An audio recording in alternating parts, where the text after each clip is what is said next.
Punjabi radio USA ਦੇ national network international network ਸਾਡੇ ਸਾਰੇ ਨੈਟਵਰਕਸ ਦੇ ਉੱਤੇ ਸਾਡੇ ਡਿਜੀਟਲ ਪਲੇਟਫਾਰਮਸ ਤੇ ਜਿਹੜੇ ਸਾਡੇ ਦਰਸ਼ਕ ਜਿਹੜੇ ਸਰੋਤੇ ਸਾਨੂੰ ਦੇਖ ਰਹੇ ਨੇ ਮੈਂ ਹਾਂ ਮਸੂਦ ਮੱਲੀ ਪੰਜਾਬੀ ਰੇਡੀਓ यूएसए ਦੇ ਸਟੂਡੀਓ ਐਂਡ ਤੋਂ ਆਪ ਸਭ ਨੂੰ ਜੀ ਆਇਆਂ ਨੂੰ ਕਿੰਨਾ ਇਹ ਖਾਸ ਮੁਲਾਕਾਤ ਇਹ ਖਾਸ ਗੱਲਬਾਤ 'ਚ ਦੋਵੇਂ ਹੱਥ ਜੋੜ ਕੇ ਸਲਾਮ ਆਦਾਬ ਤੇ ਸਤਿ ਸ੍ਰੀ ਅਕਾਲ। ਪਾਕਿਸਤਾਨ ਦੇ ਵਿੱਚ ਪਿਛਲੇ ਕਈ ਹਫ਼ਤਿਆਂ ਤੋਂ ਮਾਮਲਾਤ ਨੇ ਜਿਹੜੇ ਬੜੇ ਹੰਗਾਮਾ ਖੇਜ਼ ਨੇ, ਬੜੇ ਸਿਆਸੀ ਇਤਬਾਰ ਦੇ ਨਾਲ ਤੇ ਪਿਛਲੇ ਕੋਈ 2-2.5 ਸਾਲ ਨੇ ਜਿਹੜੇ ਰੋਰੇ ਰੱਪੇ 'ਚ ਹੀ ਰਹੇ, ਪਰ ਇਹ ਪਿਛਲੇ ਕੁਝ ਹਫ਼ਤੇ ਨੇ ਜਿਹੜੇ ਇਹ ਮਾਮਲੇ ਇਸ ਕਰਕੇ ਬਹੁਤੇ ਗਰਮ ਨੇ ਕਿ ਪਾਕਿਸਤਾਨ 'ਚ ਪਾਕਿਸਤਾਨੀ ਆਇਨ ਜਿਹਨੂੰ ਕਨਸਟੀਟਿਊਸ਼ਨ ਕਹਿੰਦੇ ਨੇ, ਕਨਸਟੀਟਿਊਸ਼ਨ ਦੇ ਵਿੱਚ 26ਵੇਂ ਆਇਨੀ ਤਰਮੀਮ ਜਾਂ ਅਸੀਂ ਇੱਥੇ ਅਮਰੀਕਾ 'ਚ ਬਹਿ ਕੇ ਜਿਹਨੂੰ ਕਹਿੰਦੇ ਨੇ ਕਿ 26 ਕਨਸਟੀਟਿਊਸ਼ਨ ਅਮੈਂਡਮੈਂਟਸ ਆ ਜਿਹੜੀ ਉਹ ਹੋਣ ਜਾ ਰਹੀ ਹੈ, ਜਿੱਥੇ ਮੁਲਕ ਦੀਆਂ ਸਿਆਸੀ ਜਮਾਤਾਂ ਦੇ ਵਿੱਚੋਂ ਇਮਰਾਨ ਖਾਨ ਦੀ ਸਿਆਸੀ ਪਾਰਟੀ ਨੇ ਦੋ ਟੋਕ ਲਫ਼ਜ਼ਾਂ ਦੇ ਵਿੱਚ ਇਸ ਬਦਲਾਅ ਦੀ ਮੁਖਾਲਫਤ ਕਰ ਦਿੱਤੀ ਹੈ।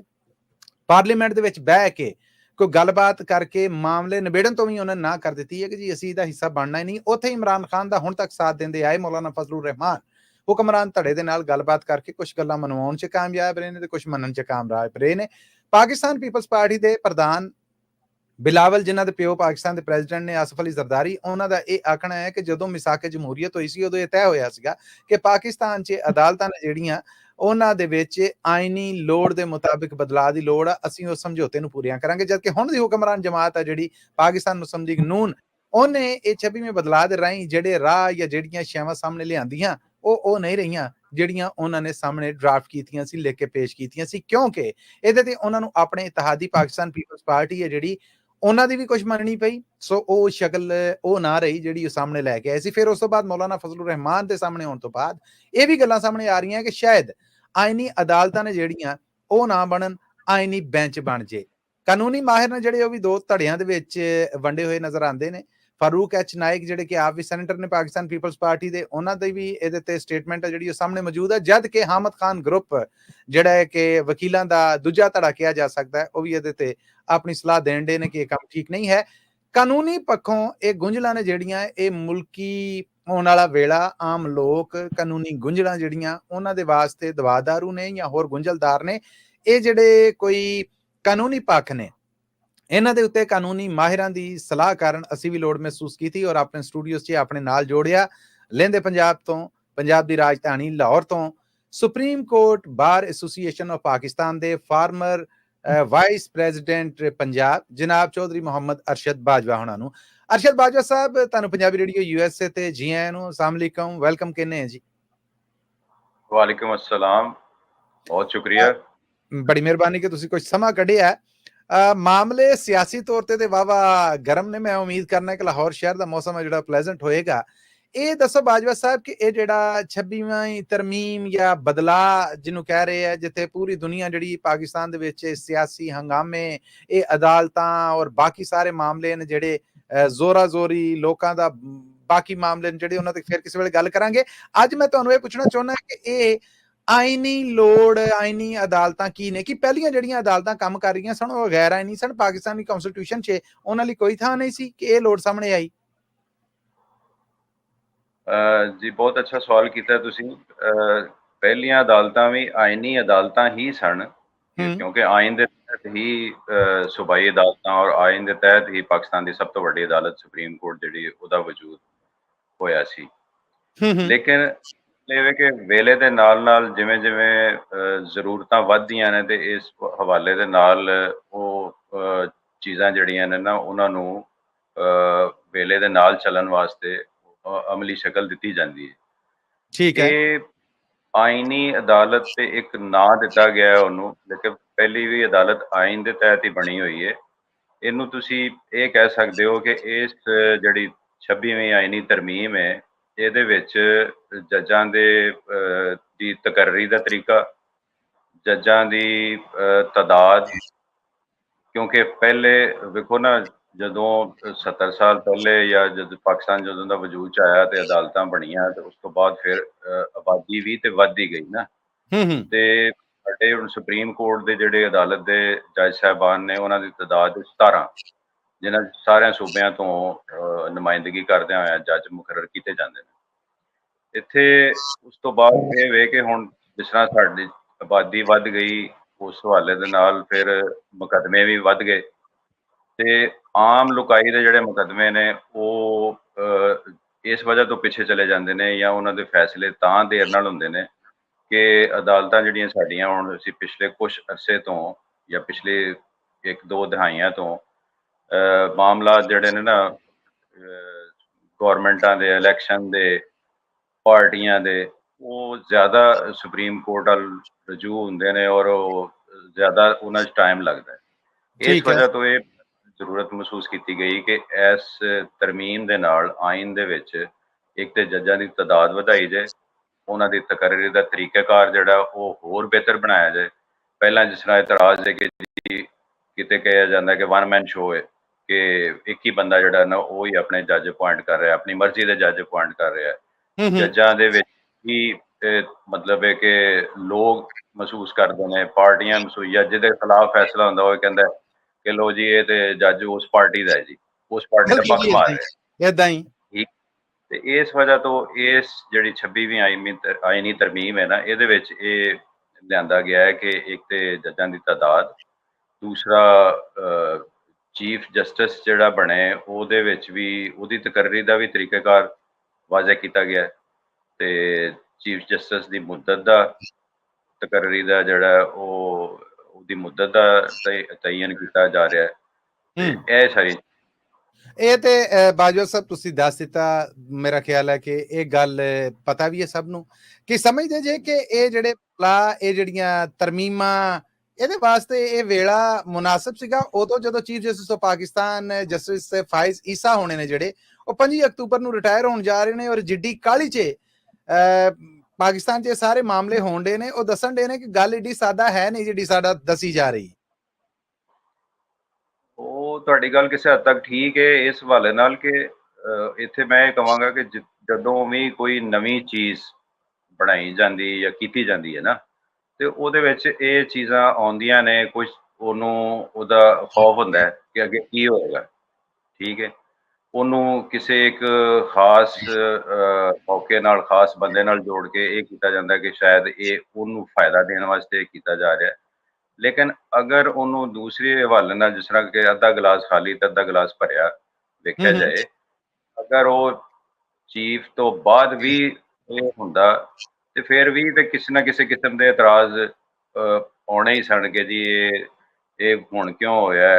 ਇੱਥੇ ਤੇ ਕਈ ਤੇ ਸਿਆਸੀ ਜਗਾਦਰੀ ਜਾਂ ਵੈਸੇ ਜਿਹੜੇ ਲੋਕ ਸੂਝ-ਬੂਝ ਵਾਲੇ ਨੇ ਉਹ ਇਹ ਕਹਿ ਰਹੇ ਨੇ ਕਿ ਜੀ ਇਹਦੇ ਦਰ ਪਰਦਾ ਜਿਹੜੇ ਮੁਕਤਦਰ ਕੂਵਤਾਂ ਨੇ ਉਹਨਾਂ ਨੂੰ ਆਪਣੀ ਐਕਸਟੈਂਸ਼ਨ ਜਦੋਂ ਹਰ ਵਾਰੀ ਲੋੜ ਪੈਂਦੀ ਹੈ ਨਾ ਤੇ ਉਹ ਵੀ ਰੌਲੇ ਉਦੋਂ ਹੀ ਬਣਦੇ ਨੇ।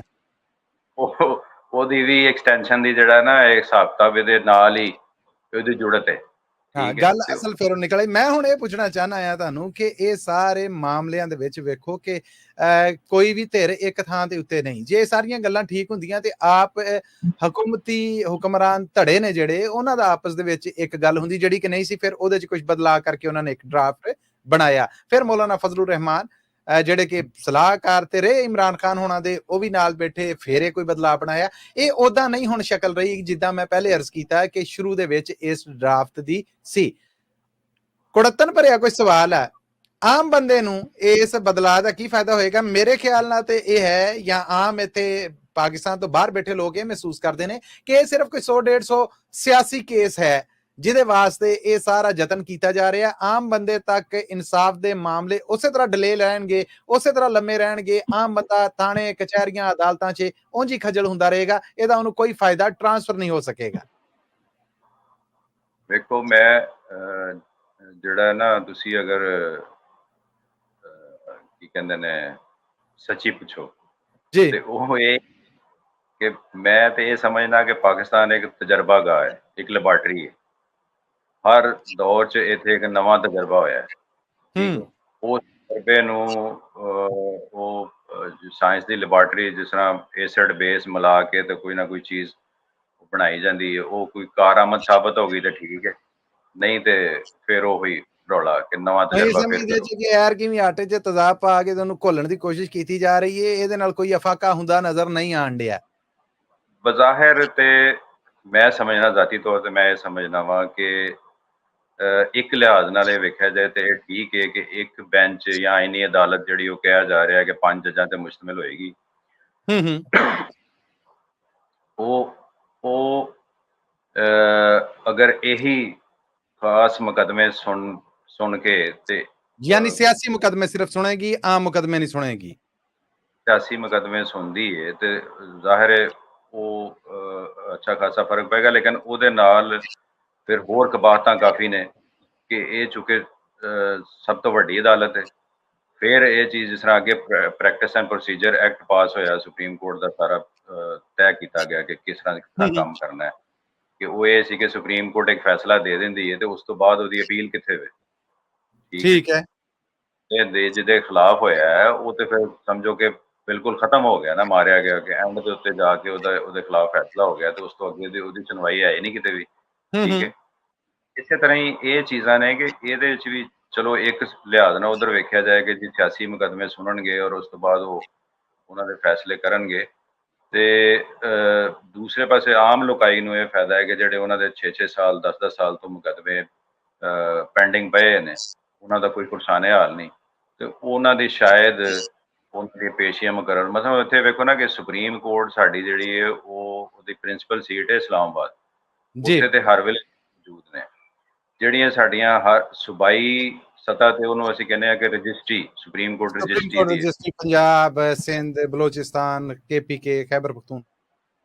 ਹਾਂਜੀ, ਉਹਨਾਂ ਸੂਬਿਆਂ ਦੇ ਵਿੱਚ ਐਸਾ ਅਸੀਂ ਵੇਖਣ ਚ ਆਉਂਦਾ ਹੈ ਮਾਮਲਾ ਕਿ ਕਿੰਨੇ ਸਾਲਾਂ ਤੋਂ ਉੱਥੇ ਬੈਂਚ ਹੀ ਨਹੀਂ ਜਾਂਦਾ, ਯਾਨੀ ਕਿ ਸੁਪਰੀਮ ਕੋਰਟ ਦੀ ਅਦਾਲਤ ਉੱਥੇ ਲੱਗਦੀ ਹੀ ਨਹੀਂ। ਉਹਦੇ ਮੁਕੱਦਮੇ ਉੱਥੇ ਉਹ ਡੰਪ ਹੋਏ ਪਏ ਨੇ। ਠੀਕ ਹੈ। ਅਗਰ ਇਹ ਚੀਜ਼ ਇੱਕ ਲਿਹਾਜ਼ ਨਾਲ ਆਮ ਲੋਕਾਈ ਵਾਸਤੇ ਇਸ ਤੋਂ ਵੀ ਬਿਹਤਰ ਫਿਲਹਾਲ ਨਜ਼ਰ ਆ ਰਹੀ ਹੈ ਕਿ ਅਗਰ ਇਹ ਬਣ ਜਾਂਦਾ ਹੈ ਇਸ ਤਰ੍ਹਾਂ ਦਾ ਮਾਮਲਾ ਔਰ ਉਹ ਰੈਗੂਲਰ ਸਿਲਸਿਲਾ ਸ਼ੁਰੂ ਹੋ ਜਾਂਦਾ ਹੈ ਤੇ ਫਿਰ ਉੱਥੇ ਰੈਗੂਲਰ ਬੈਂਚ ਬਹਿੰਦੇ ਨੇ। ਉਹਨਾਂ ਦੇ ਜਿਹੜੇ ਮੁਕੱਦਮੇ ਵੇਖੋ ਨਾ, ਮੁਕੱਦਮੇ ਤੇ ਆਈ ਜਾ ਰਹੇ ਨੇ, ਥੱਲੇ ਅਦਾਲਤਾਂ ਕਰ ਰਹੀਆਂ ਨੇ, ਉਹਨਾਂ ਦੀਆਂ ਅਪੀਲਾਂ ਉੱਤੇ ਆ ਰਹੀਆਂ। ਠੀਕ ਹੈ। ਤੇ ਉਹ ਤੇ ਢੇਰ ਜਾ ਰਿਹਾ ਤੇ ਇਸ ਵਾਸਤੇ ਇੱਕ ਚੀਜ਼ ਇਹ ਵੀ ਇੱਕ ਮੁਸਬਤ ਨਜ਼ਰ ਆ ਰਹੀ ਹੈ ਕਿ ਅਗਰ ਉਹ ਬੈਂਚ ਆਮ ਲੋਕਾਈ ਵਾਸਤੇ ਬਣ ਜਾਣ ਔਰ ਉਹਨਾਂ ਦੇ ਕੇਸਾਂ ਦੀ ਸੁਣਵਾਈ ਸ਼ੁਰੂ ਹੋ ਜਾਏ ਤੇ ਸ਼ਾਇਦ ਫਿਰ ਉਹ ਜਿਹੜੀ ਏਡੀ ਵੱਡੀ ਪੈਂਡੈਂਸੀ ਪਈ ਹੋਈ ਹੈ ਉਹਦਾ ਕੋਈ ਹੱਲ। ਮੈਂ ਬਾਜਵਾ ਸਾਹਿਬ ਤੁਹਾਡੀ ਗੱਲ ਤੋਂ ਇੱਕ ਹੋਰ ਸਵਾਲ ਜਿਹੜਾ ਨਿਕਲਦਾ ਕਿ ਇਹ ਜਿਹੜਾ ਨਵਾਂ ਆਈਨੀ ਬੈਂਚ, ਆਈਨੀ ਅਦਾਲਤ, ਇਹ ਤੇ ਅੱਜ ਜਦੋਂ ਪਾਕਿਸਤਾਨੀ ਪਾਰਲੀਮੈਂਟ ਦੇ ਇਕੱਠ ਹੋਣਗੇ, ਨੈਸ਼ਨਲ ਅਸੈਂਬਲੀ ਦਾ ਪਿੜ ਸਜੇਗਾ, ਸੈਨੇਟ ਦਾ ਸਜੇਗਾ, ਉਸ ਤੋਂ ਬਾਅਦ ਪਤਾ ਲੱਗੇਗਾ ਨਾ ਕਿ ਕੀ ਮਾਮਲੇ ਬਣੇ। ਪਰ ਮੈਂ ਪੁੱਛਣਾ ਚਾਹੁੰਦਾ ਹੈ ਕਿ ਕੀ ਉਹ ਆਈਨੀ ਬੈਂਚ ਹੈ ਜਿਹੜਾ ਉਹ ਇਹਨਾਂ ਜੱਜਾਂ ਚੋਂ ਹੋਏਗਾ ਜਾਂ ਉਹ 5 ਨਵੇਂ ਜੱਜ ਹੋਣਗੇ? ਗੱਲ ਤੇ ਇਹ ਹੈ ਕਿ ਜੱਜਾਂ ਦੀ ਗਿਣਤੀ ਹੈ ਜਿਹੜੀ ਉਹ ਵਧੇਗੀ, ਉਹ 5 ਜੱਜ ਆਪਣਾ ਕੰਮ ਕਰਨਗੇ ਔਰ ਇਹ ਬਾਕੀ ਜੱਜ ਨੇ ਜਿਹੜੇ ਲੁਕਾਈ ਦੇ ਮੁਕੱਦਮੇ ਵੇਖਣਗੇ, ਜਾਂ ਗਿਣਤੀ ਇਹੋ ਹੀ ਰਹੇਗੀ ਔਰ ਉਹਦੇ ਵਿੱਚੋਂ 5 ਨੇ ਜਿਹੜੇ ਉਹ ਸਿਰਫ ਉਹ ਵੇਖ ਸਕਣਗੇ? ਨਹੀਂ, ਇਹ ਗਿਣਤੀ ਵਧਾਈ ਜਾ ਰਹੀ ਹੈ। ਉਹਦੇ ਅਮੈਂਡਮੈਂਟ ਦੇ ਵਿੱਚ, ਤਰਮੀਮ ਦੇ ਵਿੱਚ ਹੈ ਵੇ ਕਿ 5 ਜੱਜ ਨਵੇਂ ਜਿਹੜੇ ਨੇ, ਯਾਨੀ ਕਿ ਤੁਸੀਂ ਅੱਗੇ 17 ਨੇ ਨਾ ਤੇ ਹੁਣ ਉਹ ਹੋ ਜਾਣਗੇ 22 ਜੱਜ ਹੋ ਜਾਣਗੇ। बिल्कुल ठीक है। चौधरी मोहम्मद अरशद बाजवा साहब, बहुत बहुत मेहरबानी कि अज पाकिस्तानी तारीख ਦੇ ਵਿੱਚ ਇਹ ਜਿਹੜਾ 26ਵਾਂ ਬਦਲਾਅ ਹੈ, ਜਿਹੜਾ ਪਿਛਲੇ ਕਈ ਹਫ਼ਤਿਆਂ ਤੋਂ ਜ਼ਰਾ ਹੰਗਾਮਾ ਖੇਸ ਮਾਮਲਿਆਂ ਦੀ ਸੂਰਤ ਫੜੀ ਬੈਠਾ ਸੀਗਾ, ਉਹਦੇ ਤੋਂ ਤੁਸੀਂ ਕੁਝ ਕਾਨੂੰਨੀ ਪੱਖ, ਜਿਹੜੇ ਸਵਾਲ ਸਨ, ਜਿਹੜੇ ਕੁਝ ਗੁੰਝਲਾਂ ਸਨ, ਉਹਨਾਂ ਨੂੰ ਸਾਡੇ ਨਾਲ ਰਲ ਕੇ ਦੂਰ ਕੀਤਾ। ਇਹ ਸਾਡੇ ਪੁੱਛੇ ਸਵਾਲਾਂ ਦੇ ਜਵਾਬ ਦਿੱਤੇ। ਪੰਜਾਬੀ ਰੇਡੀਓ USA ਤੁਹਾਡਾ ਧੰਨਵਾਦੀ ਹੈ। ਅੱਜ ਦੀ ਕਾਰਵਾਈ ਤੋਂ ਬਾਅਦ ਅਸੀਂ ਇੱਕ ਵਾਰ ਫਿਰ ਤੁਹਾਨੂੰ ਜ਼ਹਿਮਤ ਦਾਂਗੇ ਜੋ ਨਤੀਜੇ ਅੱਜ ਪਾਕਿਸਤਾਨੀ ਪਾਰਲੀਮੈਂਟ ਚੋਂ ਸਾਹਮਣੇ ਆਉਂਦੇ ਨੇ, ਜੋ ਜੋੜ ਤੋੜ ਹੋ ਰਹੇ ਨੇ ਸਿਆਸੀ ਜਮਾਤਾਂ ਦੇ, ਉਹਦੇ ਤੋਂ ਬਾਅਦ ਇਹ 26ਵੇਂ ਬਦਲਾਅ ਦੇ ਮਨਜ਼ੂਰੀ ਜਾਂ ਨਾ ਮਨਜ਼ੂਰੀ, ਦੋਵੇਂ ਸੂਰਤਾਂ ਦੇ ਵਿੱਚ ਜਿਹੜੇ ਨਤੀਜੇ ਹੋਣਗੇ ਉਹਦੇ ਵਾਸਤੇ ਅਸੀਂ ਤੁਹਾਨੂੰ ਦੁਬਾਰਾ ਤਕਲੀਫ ਦਾਂਗੇ। ਅੱਜ ਦੀ ਇਸ ਮੁਲਾਕਾਤ ਵਾਸਤੇ, ਸਮਾਂ ਦੇਣ ਵਾਸਤੇ ਅਸੀਂ ਤੁਹਾਡੇ ਧੰਨਵਾਦੀ ਹਾਂ। ਬਹੁਤ ਸ਼ੁਕਰੀਆ, ਮੈਂ ਹਾਜ਼ਰ ਹਾਂ। ਬੜੀ ਬੜੀ ਮਿਹਰਬਾਨੀ ਜੀ। ਇਹ ਸਨ ਚੌਧਰੀ ਮੁਹੰਮਦ ਅਰਸ਼ਦ ਬਾਜਵਾ, ਲਾਹੌਰ ਪਾਕਿਸਤਾਨ ਤੋਂ ਸਾਡੇ ਨਾਲ ਸਨ, ਜੋ ਕਿ supreme court bar association of Pakistan ਦੇ former senior vice president Punjab ਸਨ। ਸੋ ਉਹਨਾਂ ਨਾਲ ਕੀਤੀ ਗਈ ਗੱਲਬਾਤ ਅਸੀਂ 26ਵੀਂ ਤਰਮੀਮ ਦੇ ਹਵਾਲੇ ਦੇ ਨਾਲ ਤੇ ਤੁਹਾਡੇ ਤੱਕ ਪੜਾ ਦਿੱਤੀ। ਤਾਜ਼ਾ ਅਪਡੇਟ ਤੁਹਾਨੂੰ ਇਹ ਵੀ ਦਿੰਦੇ ਜਾਈਏ ਕਿ ਮੌਲਾਨਾ ਫਜ਼ਲੁਰ ਰਹਿਮਾਨ, ਬਿਲਾਵਲ ਜ਼ਰਦਾਰੀ ਔਰ ਹੁਕਮਰਾਨ ਜਮਾਤ ਪਾਕਿਸਤਾਨ ਮੁਸਲਿਮ ਲੀਗ ਨੂਨ ਦੇ ਜਿਹੜੇ ਜ਼ਿੰਮੇਦਾਰ ਨੇ, ਉਹਨਾਂ ਦਾ ਇਹ ਆਖਣਾ ਹੈ ਕਿ ਜੀ ਗਿਣਤੀ ਹੈ ਜਿਹੜੀ ਉਹ ਪੂਰੀ ਹੈ। ਅੱਜ ਦੀ ਕਾਰਵਾਈ ਹੈ ਜਿਹੜੀ ਨਤੀਜਾ ਖੇਜ਼ ਸਾਬਤ ਹੋਏਗੀ ਪਾਕਿਸਤਾਨੀ ਪਾਰਲੀਮੈਂਟ ਦੀ, ਉਹ ਵੀ ਅਪਡੇਟ ਤੁਹਾਨੂੰ ਦਾਂਗੇ ਔਰ ਇਸ ਤੋਂ ਬਾਅਦ ਜਿਹੜੇ ਅਸਰ ਨੇ ਉਹ ਵੀ ਤੁਹਾਡੇ ਤੱਕ ਪਹੁੰਚਦੇ ਕਰਾਂਗੇ। ਪਰ ਉਹਦੇ ਲਈ ਜ਼ਰੂਰੀ ਹੈ ਕਿ ਜੁੜੇ ਰਹੋ ਪੰਜਾਬੀ ਰੇਡੀਓ USA ਨਾਲ। ਹੁਣ ਤੱਕ ਲਈ ਇੰਨਾ ਹੀ। ਅਗਲੀ ਮੁਲਾਕਾਤ ਦੇ ਨਾਲ ਫਿਰ ਮਿਲਣੇ ਆ। ਉਦੋਂ ਤੱਕ ਲਈ ਤੁਹਾਡਾ ਮੇਰਾ ਸਾਡਾ